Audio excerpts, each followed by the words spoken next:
Assalamualaikum warahmatullahi wabarakatuh. Selamat datang rekan-rekan pembelajar pada pembahasan tentang model matematik sistem elektrik.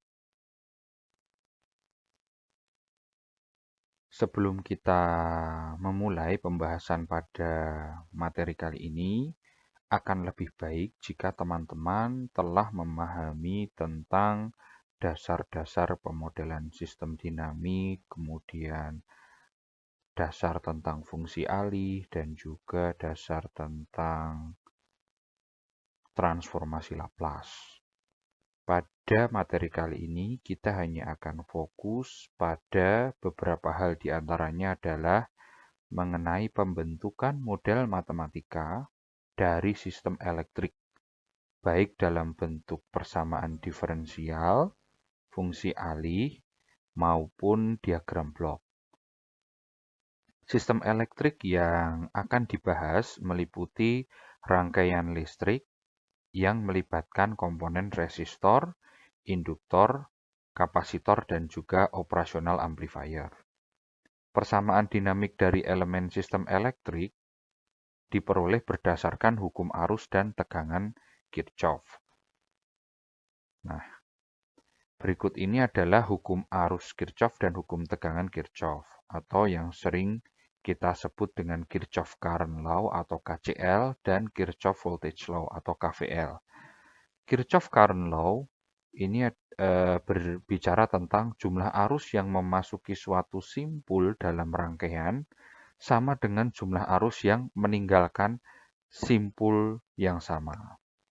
Nah, itu untuk arus, atau terkadang kita mengenalnya dengan arus yang masuk sama dengan arus yang keluar. Jumlah arus yang masuk sama dengan jumlah arus yang keluar.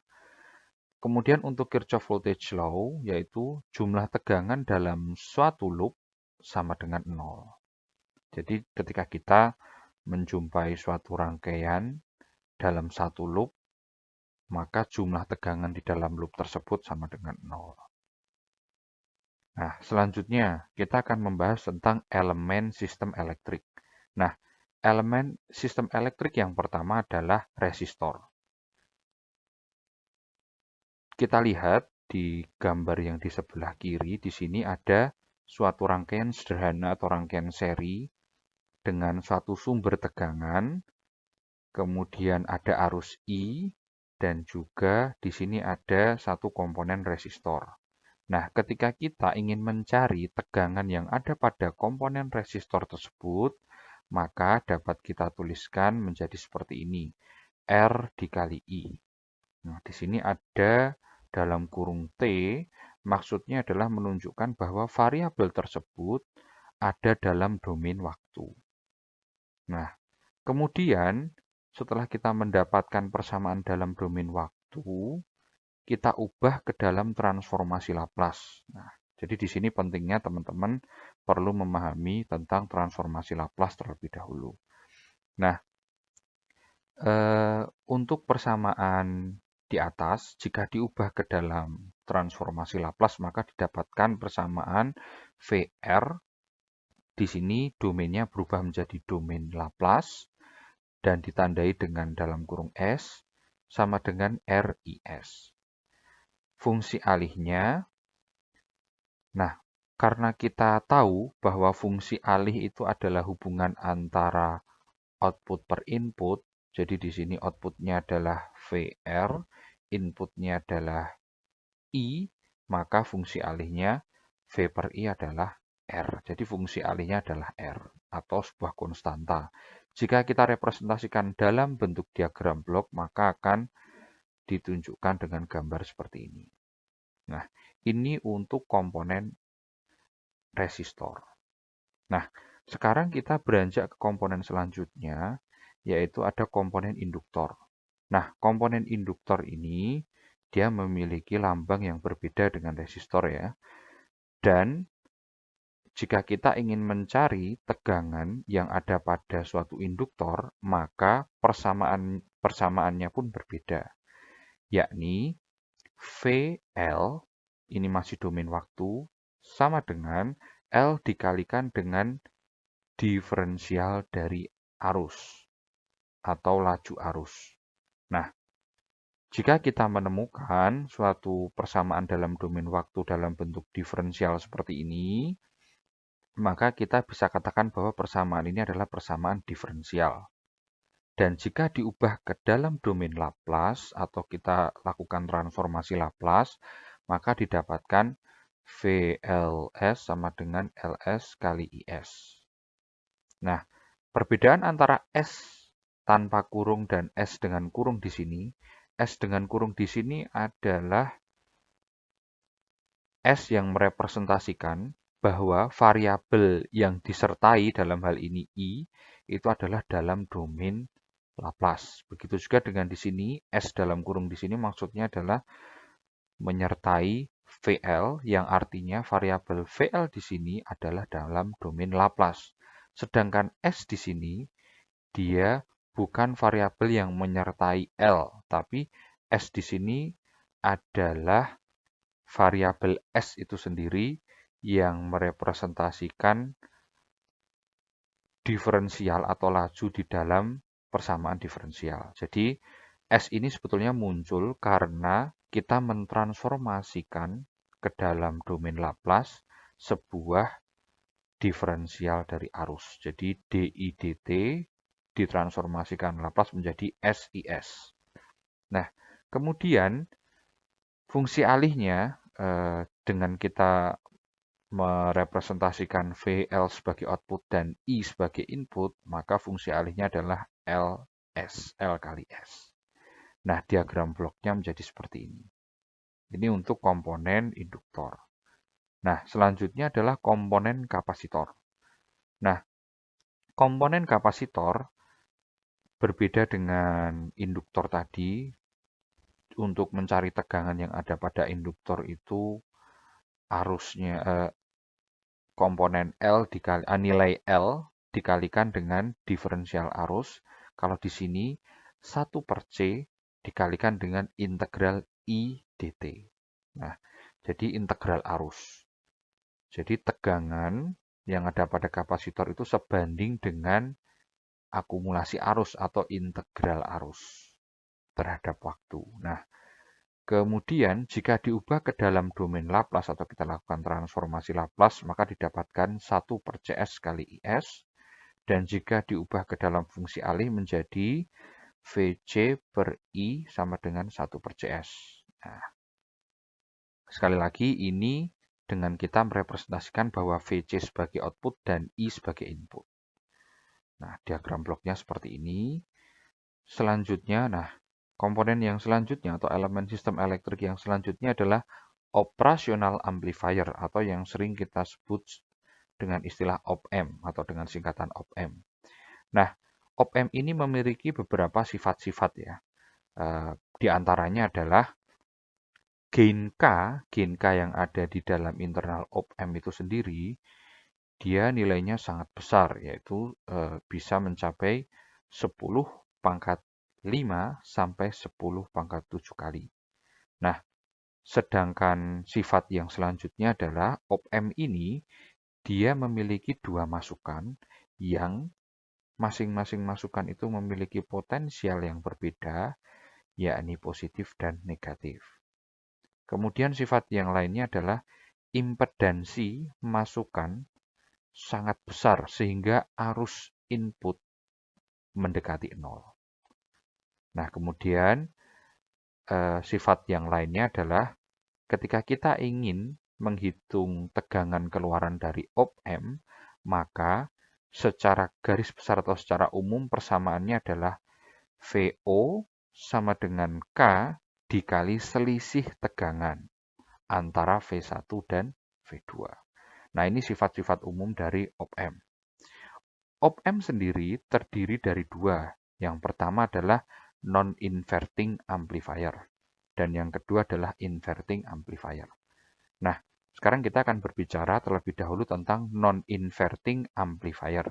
Nah, non-inverting amplifier ini, dia biasanya dapat kita lihat ketika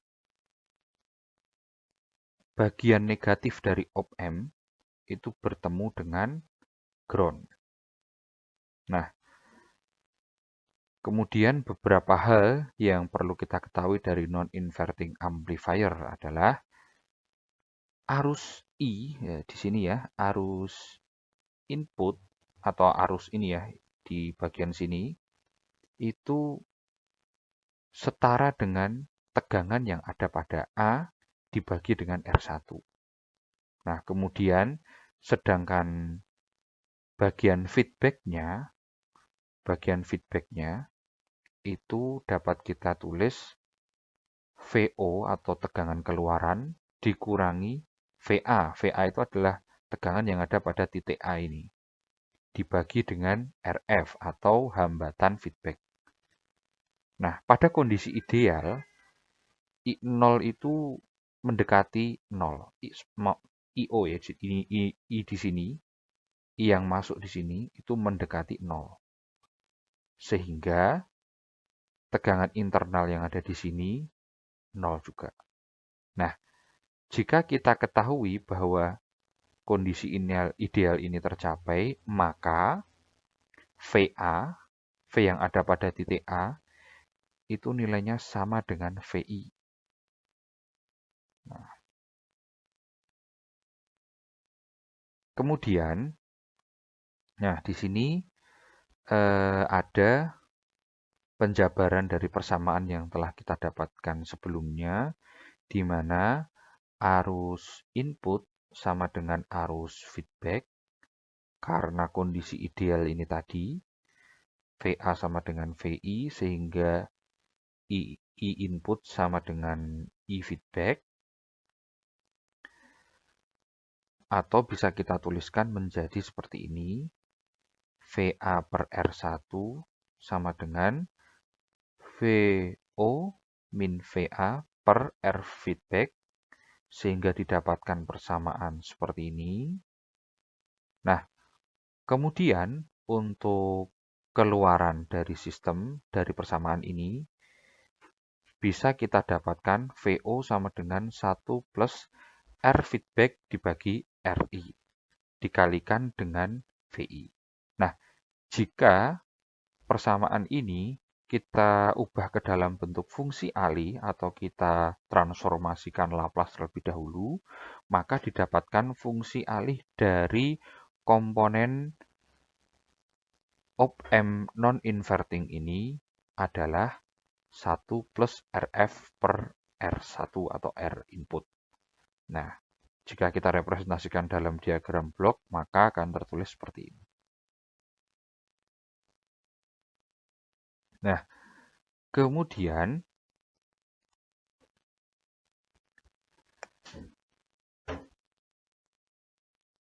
untuk selanjutnya adalah inverting amplifier. Nah, untuk inverting amplifier, di sini perbedaannya adalah bagian positif dari op-amp itu mengenai atau mendapatkan ground, sedangkan bagian negatif tidak mendapatkan ground. Nah, di sini kita lakukan penjabaran sama seperti pada kasus non-inverting. Untuk kondisi ideal itu I0-nya sama dengan 0, sehingga VA, V yang ada pada titik A, itu cenderung 0. Mengapa 0? Karena di sini bagian positifnya adalah dikenai ground. Nah, kemudian untuk arus yang ada pada bagian input, ini itu dapat dicari dengan VI, selisih antara VI, V input dengan VA, dibagi dengan R1 atau R ini. Nah, sedangkan I yang ada pada feedback, ini, itu adalah selisih antara VA dan VO atau V output dibagi dengan R feedback. Nah, jadi ini arus feedback, ini arus input. Arus input tadi selisih antara VA dan VI dibagi R1, sedangkan IF adalah selisih antara VA dan VO dibagi R feedback. Nah, kemudian penjabaran dari persamaan yang di atas, maka didapatkan keluaran dari tegangan tegangan inverting amplifier itu min RF per RI. Nah, ini sudah dalam domain Laplace, sudah di dalam domain Laplace. Jadi domain waktunya masih seperti ini, kemudian diubah ke dalam domain Laplace, dan dibentuk ke dalam fungsi alih. Nah, sehingga untuk diagram bloknya dapat dituliskan seperti ini. Nah, untuk mendapatkan fungsi alih dari inverting amplifier dapat dilakukan dengan pendekatan impedansi. Jadi untuk kasus-kasus pada inverting amplifier, kita dapat menggunakan pendekatan impedansi. Jadi ini Z2 dan ini Z1, di mana Z2 nanti berfungsi sebagai feedback dan Z1 ini berfungsi sebagai masukan atau input. Nah, dan secara garis besar seperti ini, jadi VI, tegangan yang ada pada input sama dengan Z1 atau impedansi ini, sudah dalam domain Laplace dikalikan dengan IS, dan untuk output itu minus Z2 sudah dalam domain Laplace dikalikan dengan IS. Nah, sehingga untuk fungsi alih VOS per VIS adalah min Z2S per Z1S. Nah, berikut ini ada tabel yang menunjukkan fungsi alih dari rangkaian inverting amplifier untuk impedansi masukan Z1S dan impedansi keluaran ini seharusnya Z2 ya, Z2S yang bervariasi. Jadi ini Z1-nya, ini Z2-nya. Nah, untuk Z2 dan ini Z1, jika Z2-nya berupa R2 dan Z1-nya berupa R1, maka fungsi alihnya menjadi seperti ini. Dan berkembang selanjutnya untuk elemen-elemen yang bervariasi, seperti contoh misalkan ini, misalkan Z2-nya adalah kapasitor dan Z1-nya adalah resistor, maka fungsi alihnya menjadi seperti ini. Dan seterusnya untuk beberapa kasus yang lain.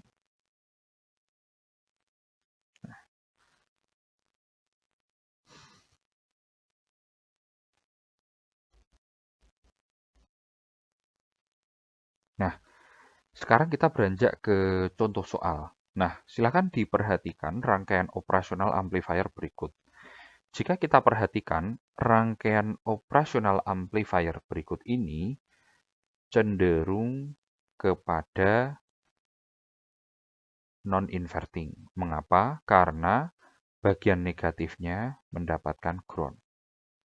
Sehingga kita tidak bisa menggunakan tabel yang sebelumnya telah kita ketahui. Karena tabel yang ini untuk kasus rangkaian inverting amplifier. Nah, namun kita masih bisa menyelesaikan persamaan ini atau mendapatkan fungsi alih dari sistem ini, di mana fungsi alihnya adalah VOS per VIS, itu dengan mencari atau menurunkan beberapa persamaan yang berlaku pada sistem elektrik ini. Nah, di sini yang pertama, kita mencari VA, V yang ada pada titik A terlebih dahulu, kemudian kita mencari V yang ada pada titik B.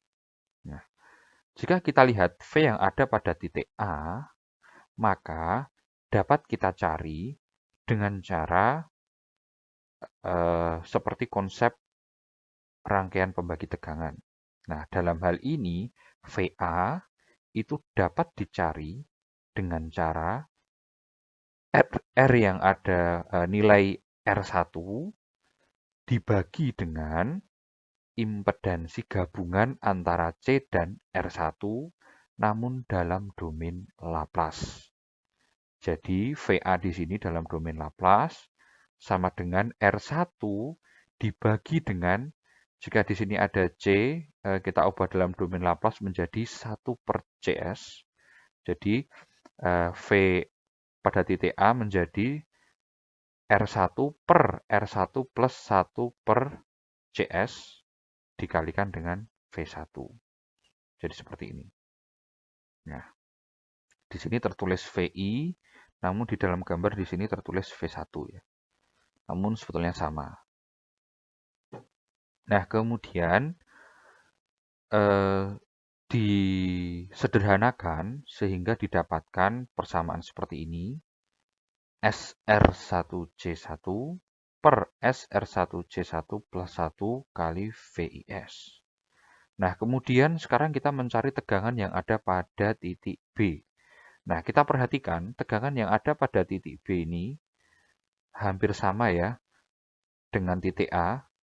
Kita bisa menggunakan konsep pembagi tegangan, namun sudah dalam domain Laplace, sehingga tegangan yang ada pada titik B dapat kita cari dengan cara R3 dibagi R2 plus R3 dikalikan dengan VO. Nah, jadi kita sudah tahu V yang ada pada titik B dalam domain Laplace sama dengan R3 per R2 plus R3 dikali V output dalam domain Laplace. Nah, kita tahu persamaan umum yang berlaku pada suatu op-amp atau operational amplifier itu adalah VA dikurangi VB. Nah, VA dikurangi VB dikalikan dengan K itu sama dengan V output-nya. Nah, jadi K dikalikan dengan selisih antara VA dan VB sama dengan V keluaran dari op-amp itu. Nah, karena kita ketahui nilai K ini sangat besar sekali, maka dapat kita tuliskan VA sama dengan VB. Nah, untuk VA sama dengan VB, kita sudah tahu tadi VA-nya seperti ini dan VB-nya seperti ini. Maka dengan persamaan ini, kita dapat memperoleh fungsi alih yang merupakan hubungan atau perbandingan antara output dan input. Jadi VOS per VIS.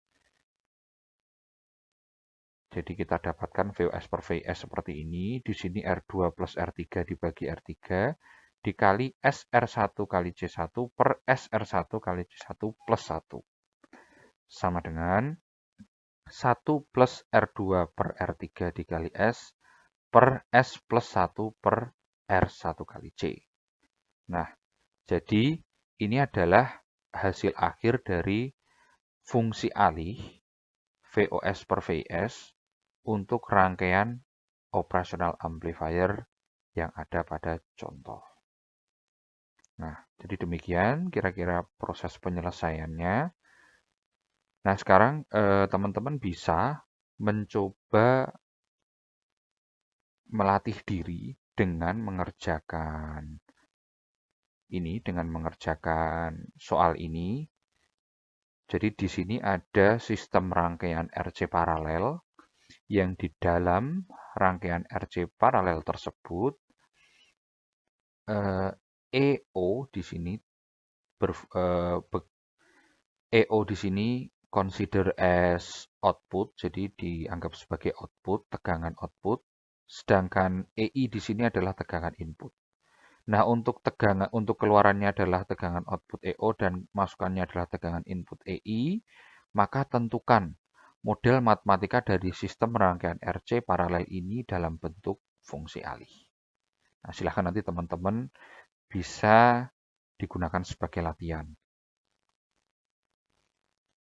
Kemudian jika ada kesulitan, silahkan dituliskan pertanyaannya di kolom komentar atau di forum diskusi yang telah disediakan.